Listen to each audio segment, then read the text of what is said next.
अब तक अमेरिका भी समझ चुका है कि यहां अग्रेसिव और अटैकिव मोड में इस वक्त ईरान को नहीं तोड़ा जा सकता। इसीलिए स्ट्रेटेजिक मोड पर नाकेबंदी, ब्लॉकेड, इन तमाम हथकंडों को इस वक्त अमेरिका अपना रखा है। आप जानते हैं अमेरिका ने होर्मुज में ईरान के खिलाफ नाकेबंदी कर रखी है। इस नाकेबंदी से ईरान को नुकसान हो रहा है, लेकिन क्या आप ये जानते हैं कि ये नाकेबंदी अमेरिका के लिए फायदेमंद साबित हो रही है? अब आइए आपको बताते हैं कि अमेरिका को इस नाकेबंदी से क्या फायदा, क्या प्रॉफिट हो रहा है। नाकेबंदी से अमेरिका को फायदा आर्थिक दबाव के तौर पर अगर हम देखें तो नाकेबंदी का मकसद ईरान की अर्थव्यवस्था को कमजोर करना है, जो कि यहां पर उसमें सफल भी हो रहा है। अमेरिका ईरान के तेल निर्यात और बंदरगाहों को ब्लॉक करना, ईरान पर समझौते के लिए दबाव बनाना, यह भी सबसे दिलचस्प कड़ी है। अब आपको बता दें कि हॉर्मुज पर नियंत्रण को लेकर के तस्वीर क्या बन रही है। दुनिया के सबसे अहम तेल मार्ग पर यूएस की सैन्य और रणनीतिक पकड़ बन रही है। मध्यस्थता की शक्ति भी बढ़ रही है, यानी कि जो मध्यस्थ कंट्री है उसकी समझौते, उनके शर्तों पर इस वक्त ईरान झुक रहा है। समझौते के दौरान अपनी स्थिति मजबूत करने की कोशिश भी अमेरिका इसके जरिए कर रहा है। घरेलू ऊर्जा उद्योगों को फायदा हो रहा है। तेल की कीमतें बढ़ने से अमेरिका तेल कंपनियों को फायदा हो रहा है। वैश्विक स्तर पर भी बढ़ी कीमतें मिलने से साथ और लाभ मिल सकता है अमेरिका को। क्षेत्रीय प्रभाव बढ़ रहा है। ईरान की नौसैनिक और आर्थिक शक्ति को सीमित करना, उन्हें लिमिट करना, इजराइल और खाड़ी में मौजूद सहयोगियों में भरोसा कायम करना, ये वही साथ है जो कि खो दिया था शायद डोनाल्ड ट्रंप ने। अब आपको बताते हैं राष्ट्रपति ट्रंप लगातार ईरान पर दबाव बनाने का प्रयास कर रहे हैं। हॉर्मुज पर नाकेबंदी की गई, ईरान को आर्थिक नुकसान पहुंचाने की कोशिश की गई। अमेरिका ईरान को झुकाने के लिए हर संभव कदम उठा रहा है। अब आइए आपको बताते हैं कि ईरान के खिलाफ ट्रंप के नए ऑर्डर के बारे में क्या जानकारियां मिल रही हैं। ट्रंप की धमकी, ईरान के खिलाफ ऑर्डर किस तरीके से सामने आ रहा है। छोटी बोट्स को मार गिराने का संदेश, शूट एट साइट, माइंस बिछाने वाली बोट्स पर फायरिंग करने को लेकर आदेशित किया गया। हॉर्मुज पर यूएस नेवी की पूरी तरीके से नियंत्रण, पूरा कंट्रोल। समझौता होने तक नाकेबंदी यानी ब्लॉकेट जारी रहेगी। अब यह भी कहा गया कि तबाह कर सकते हैं ईरान को पूरी तरीके से, बचे हुए ठिकानों पर नजर है, हमला कर सकते हैं। अस्थायी नहीं बल्कि स्थायी समझौता अब चाहता है अमेरिका और डोनाल्ड ट्रंप। लेकिन मायने क्या है इस पूरी खबर के और इस रिपोर्ट के, इस एनालिसिस के, वो भी जानिए। ईरान पर दबाव बनाने की कोशिश और उसकी वजह क्या है। माइंस को हटाने का अभियान तेज, नाकेबंदी का दायरा बढ़ाने की कोशिश। साथ ही साथ आपको बता दें कि इस वक्त स्थिति इस तरीके से बनती जा रही है कि अमेरिका अभी ब्लॉकेड नहीं हटाने के प्रयास में ज्यादा जुटा हुआ है। यहां की अग्रेसिव जो मोड था उसे थोड़ा सॉफ्ट कर दिया है। अब आइए आपको बता दें कि ईरान झुकाने के लिए अमेरिका ने किस हद तक तैयारी कर रखी है। जल्दी से वो डिटेल्स भी आपके सामने रखते हैं। ईरान के खिलाफ यूएस किस तरीके से तैयार है। 3 एयरक्राफ्ट कैरियर ईरान के खिलाफ एक्शन में तैयार कर दिए गए हैं। साथ ही आपको बता दें इसके साथ साथ USS Gerald R Ford, USS Abraham Lincoln पहले से मौजूद है। तीसरा भी पहुंच गया अफ्रीका के रास्ते। अब USS George H.W. Bush Iran के करीब पहुंचा हुआ है। अब आपको साथ ही साथ बता दें कि यूएस की तैयारी इस तरीके से है कि समंदर में पूरी तरीके से घेर लिया जाए। 10,000 से अतिरिक्त जवानों की तैनाती, उनके डिप्लॉयमेंट यूएस ने इंश्योर कर लिए है। अब आपको बता दें 3 एयरक्राफ्ट के साथ साथ ईरान के खिलाफ एक्शन लगातार तेज किया जा रहा है। और इसमें चाहे वो जेराल्ड आर फोर्ड हो, अब्राहम लिंकन हो या जॉर्ज W. बुश, और इसमें तमाम जो जानकारी मिल रही है, इन तमाम एयरक्राफ्ट को तैनात करने के साथ, युद्धपोतों को तैनात करने के साथ अमेरिका इस पक्ष में इस वक्त नजर आ रहा है कि किसी भी कीमत पर हॉर्मुज नामक चाबी ईरान के हाथ ना लगे और ईरान यहां से किसी भी तरीके से आर्थिक तौर पर यहां बूस्टअप ना ले ले, चाहे वो चीन के रास्ते हो या रशिया के रास्ते हो या अन्य जो देश समर्थन कर रहे हैं और ईरान का साथ दे रहे हैं, चाहे वो संगठनों के रूप में हो या वो कंट्रीज के रूप में हो।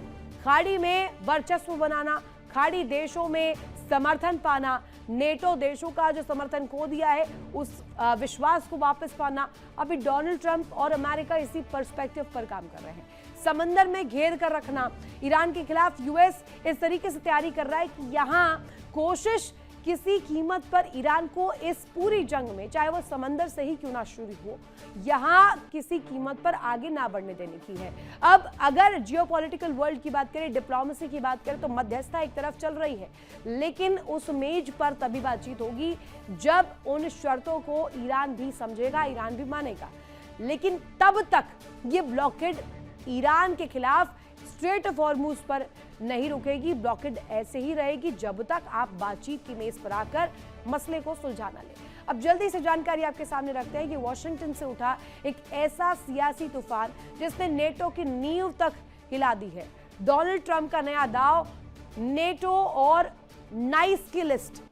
और यहां पर देखिए, इसमें नाइस के साथ साथ नॉटी कंट्रीज को लेकर के भी जिक्र किया है, यानी कौन दोस्त है, कौन कमजोर पड़ा है, कौन साथ है और कौन खिलाफ खड़ा है। सवाल यह कि क्या अमेरिका अपने ही साथियों की परीक्षा ले रहा है या गठबंधन को तोड़ने की पेशकश उसकी पटकथा लिख रहा है? क्या है असल मायने दिखाता है।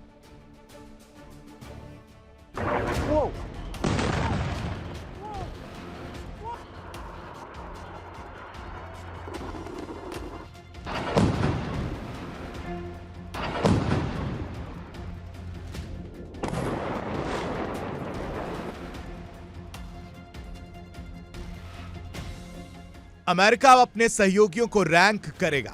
जी हां, सूत्रों के मुताबिक नाटो देशों को 2 हिस्सों में बांटने की तैयारी है। जो ईरान के खिलाफ अमेरिका के साथ खड़े वो नाइस, जो पीछे हटे वो नॉटी, यानी वो होंगे ट्रंप के निशाने पर। इस लिस्ट के पीछे ट्रंप की सोच साफ है, साथ दोगे तो इनाम, दूरी रखोगे तो नुकसान।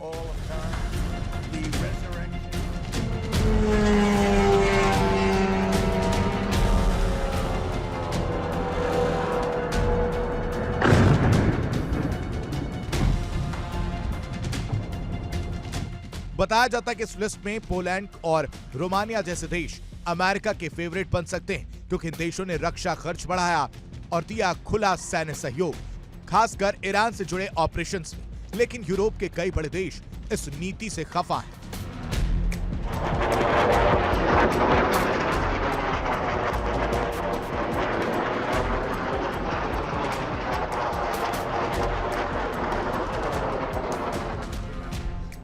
उनका कहना है कि यह सहयोग नहीं, दबाव की राजनीति है। सही अर्थों में देखा जाए तो यह रणनीति नाटो की एकता को तोड़ सकती है। वहीं ट्रंप की इस लिस्ट की बात को लेकर यूरोपीय देशों से भी प्रतिक्रियाएं देखने को मिल रही हैं। यूरोपीय अधिकारियों ने चेतावनी दी है कि अगर अमेरिका ने सैनिक हटाए या हथियारों की सप्लाई रोकी तो नुकसान नाटो का नहीं, खुद अमेरिका का होगा, क्योंकि यह लिस्ट भरोसे को तोड़ सकती है और नाटो को अंदर से कमजोर कर सकती है।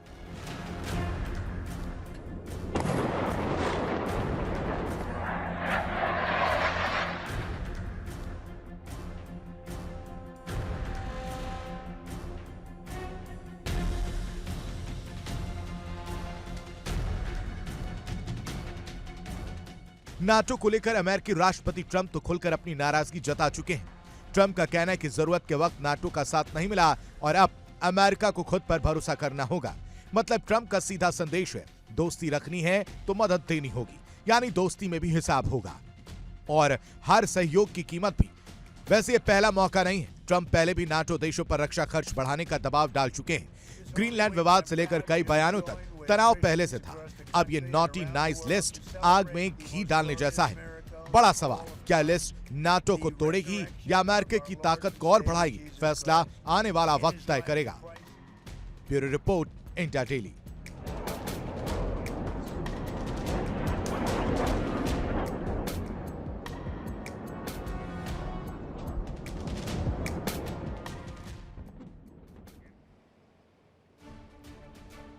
अब डोनाल्ड ट्रंप लगातार उन देशों की लिस्ट बना रहे हैं जिन्होंने साथ दिया और जिन्होंने साथ छोड़ा।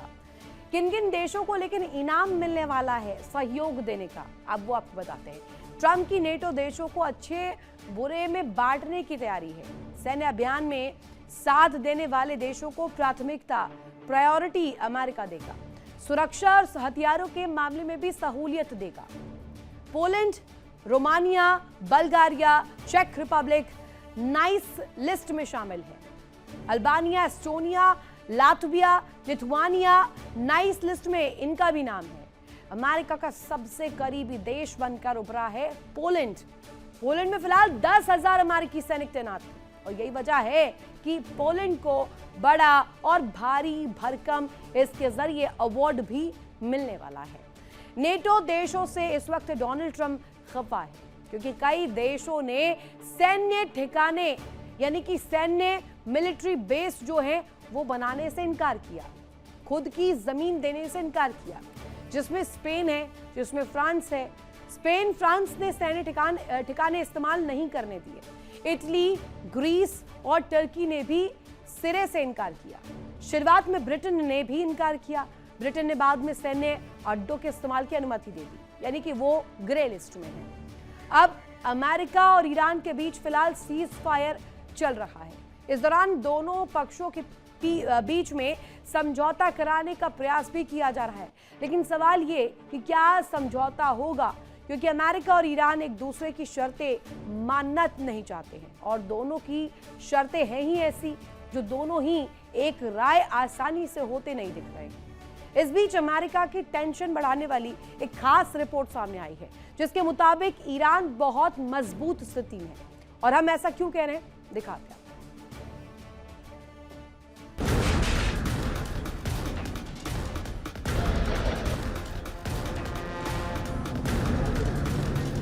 अमेरिका और इजराइल ईरान की ताकत का अंदाजा लगाने में फेल साबित हुए। उन्होंने भले ही आयतुल्ला अली खामेनेई की मौत के रूप में शुरुआती कामयाबी मिल गई हो, लेकिन ईरान के पलटवार ने साबित कर दिया कि उसकी ताकत बेमिसाल है। ईरान की सबसे बड़ी ताकत उसकी मिसाइलें और ड्रोन हैं, जिनकी बदौलत ईरान ने अब तक मिडिल ईस्ट में मौजूद अमेरिकी सैन्य बेसेस को तबाह किया।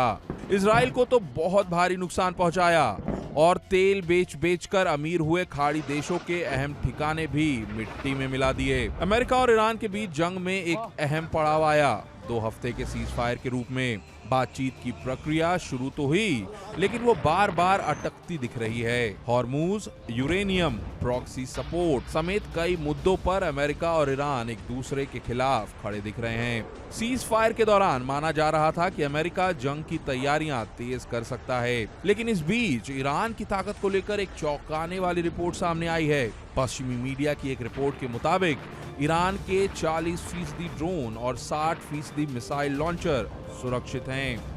एक्सपर्ट्स का मानना है कि ईरान के पास 1 महीने से ज्यादा समय तक और लड़ने की क्षमता मौजूद है। हालांकि ईरान की मिसाइलों और ड्रोन का वास्तविक आंकड़ा सामने नहीं आ पाया है। पश्चिमी मीडिया की रिपोर्ट के मुताबिक अमेरिकी सेना और खुफिया अधिकारियों को अनुमान है कि ईरान के पास अभी भी अपने हमलावर ड्रोनों का लगभग 40% और मिसाइल लॉन्चरों का 60% से ज्यादा जखीरा बचा हुआ है। इसे हॉर्मूज शिपिंग ट्रैफिक के लिए खतरा पैदा करने और जंग में इस्तेमाल किया जा सकता है। 28 फरवरी से शुरू हुए युद्ध में अब तक ईरान के ड्रोन बेहद शक्तिशाली साबित हुए।